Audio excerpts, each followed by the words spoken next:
Here is your Ops Lens PSA. Disgruntled is coming. The question is, are you going to join in on all the fun? Disgruntled is going to be a hell of a ride. So if you're going to jump in, you better buckle up. We are going to talk to you about all kinds of situations that are going on in our communities and around this country that affect the veteran population. But not only the veteran population, but the civilian population. You see, the problem is that there is a gap between military and veterans and civilians in this country. Not necessarily everywhere, but there are a lot of things that happen in the lives of veterans around this country that we don't get to hear about. Fox News, MSNBC, CNN, your local stations, your radio, your XM stations, all of them tell you anything that pertains to veterans and military stuff that they're told to tell you. We're going to talk about things like, what does thank you for your service actually mean? If you are a person that makes it a point to thank every veteran and soldier, even police officers, firefighters, first responders, but if you are a person that thanks all these people, but you don't know why you thank them, this is the place for you to come and get an idea of why you do that. You see, I believe that for many people, thank you for your service is a programmed response. As we were working through the longest war in our country's history, it was everywhere. Thank the troops. Say thank you to a soldier or a veteran when you see one. Support the troops. Thank the troops. Support the troops. Great. And that's great. But do you really know why? Do you really know why you were saying thank you for your service?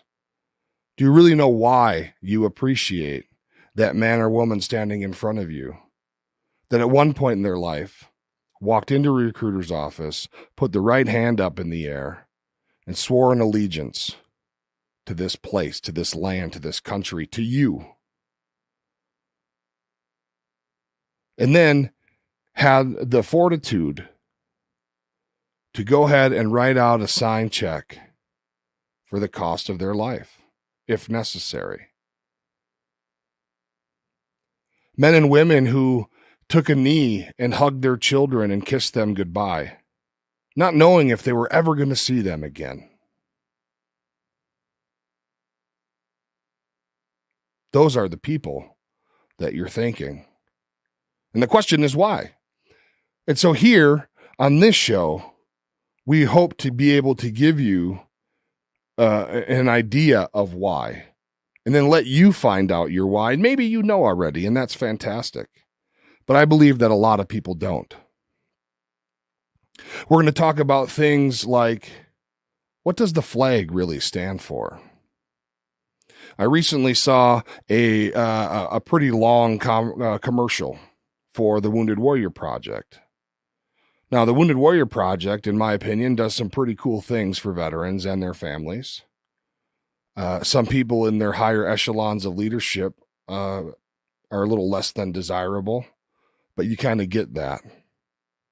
Kind of get those folks in these kind of organizations.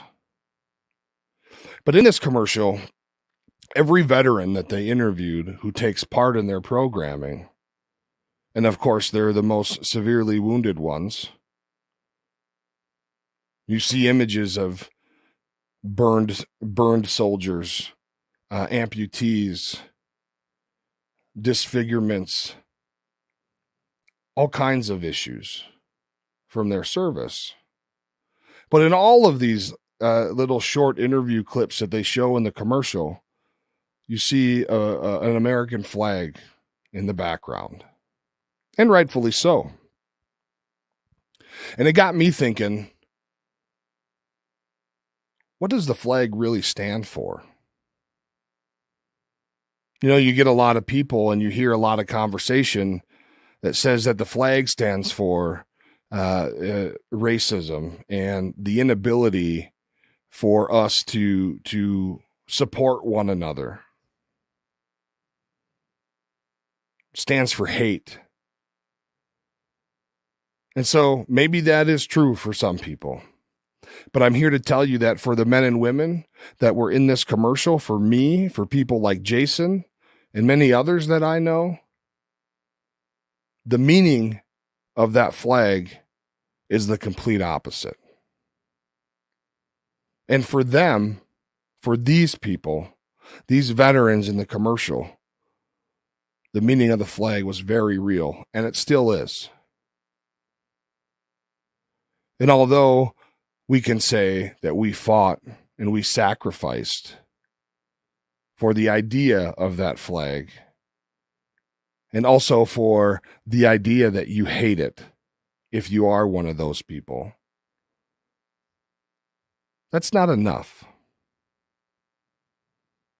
So we're going to talk about things like that.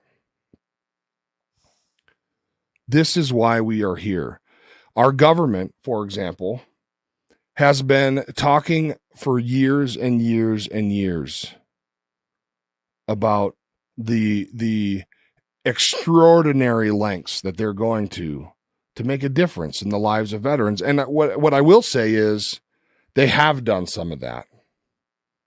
I've had good experiences at the VA, but I can also say that they almost killed me by over-medicating me with liquid morphine when I had an operation.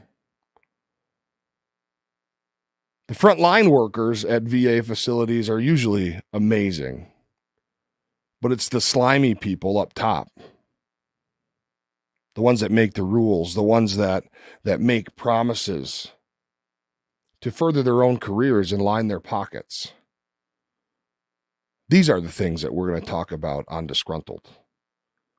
We're also going to probably get into some pretty funny stories about our service. We're going to bring you people who have also served, who have their stories to tell. The cool thing about the Disgruntled podcast is that we're all just regular guys. We're all just regular guys that chose at one point to walk into a recruiting office, raise our hand, and swear an allegiance to this flag that people say that they hate.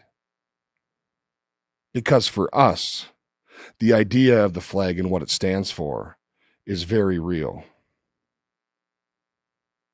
My feeling on it is, if you believe that this flag in this country stands for hate and oppression, then go somewhere else that doesn't. But while you're here taking advantage of the opportunities and the freedoms that you are afforded as an American citizen, don't stand up and talk about how you hate the flag and how you hate this country. If you hate it, why are you here? And so without getting down the road on a soapbox right now, what I'm going to tell you is we're coming. So come this Thursday at 7 p.m., make sure you tune in because we'll be here. The journey starts this week. We can't wait to see y'all here.